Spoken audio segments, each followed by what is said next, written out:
unemployment.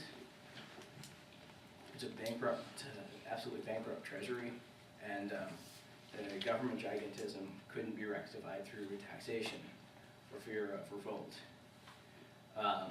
So the Emperor Caracalla increased soldiers' pay by 50% to try to win their favor, which just added to the problem. And he did not debase the denarius to do so, so he just kind of, increased the debt that Rome was facing.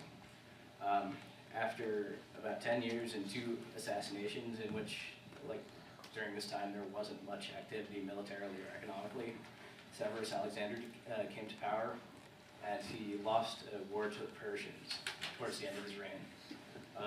There's military anarchy for 40 years. This was the crisis of the 3rd century. During this time, there were 26 recognized emperors.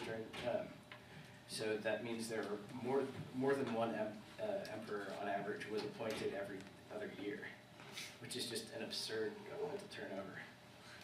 And constant civil war, continued devaluation of currency. By the year 268, the denarius was 0.02% silver, and there's a plague going through Rome. So they're essentially, to put it in layman's terms, completely screwed.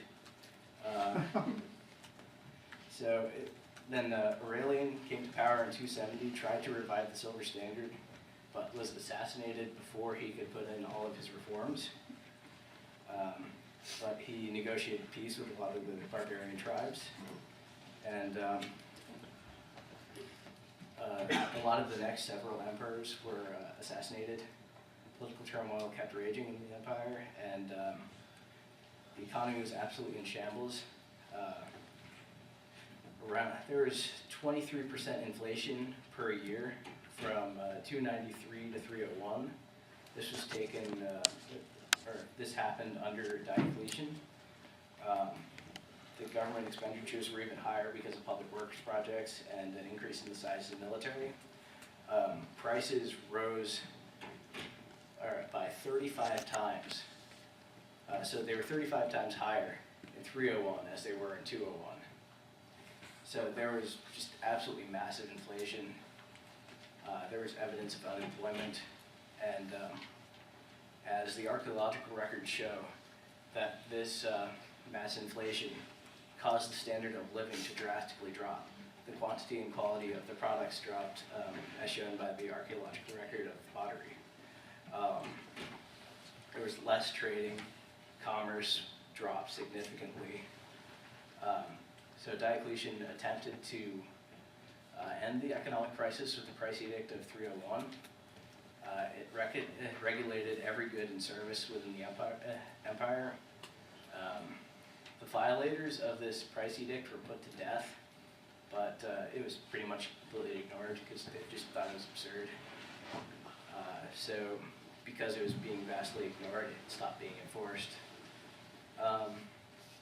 And the economy continued to spiral downhill even until 476, when Rome eventually fell. So in conclusion, through all my research, I found that the increase in military spending did in fact bring the economy of Rome to its knees. And while it's no means the reason that Rome fell, the increase in military expenditure and the resulting hyperinflation definitely contributed to the fall of the Roman Empire.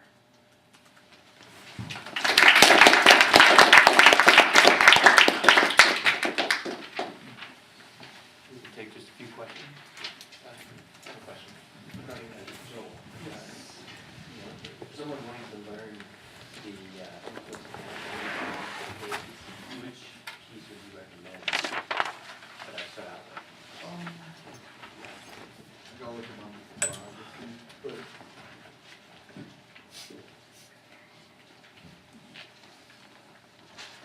I know there are a lot of like post-Keynesian economists that do discuss buildings. I honestly don't remember the exact ones right here, but I can give you my That'd be, yeah, fine.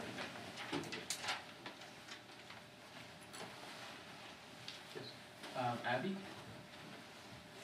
I'm not completely sure if I got your critique of the traditional foundations of Austrian economics, or wasn't that part of your plan? Because I thought you were giving a critique of the foundation neoclassical, that I don't really care about, was about the foundation of Austrian economics, or did I get your point wrong? My aim was not to provide a particular critique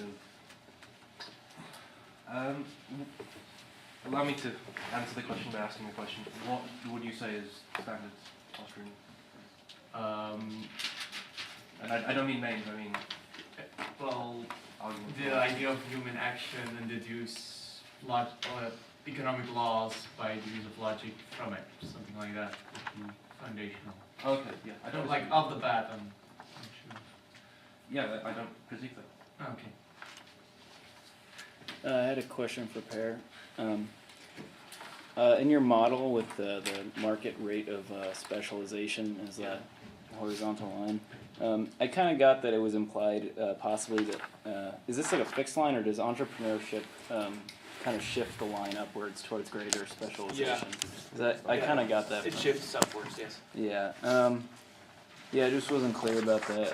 Kind of pretty interesting.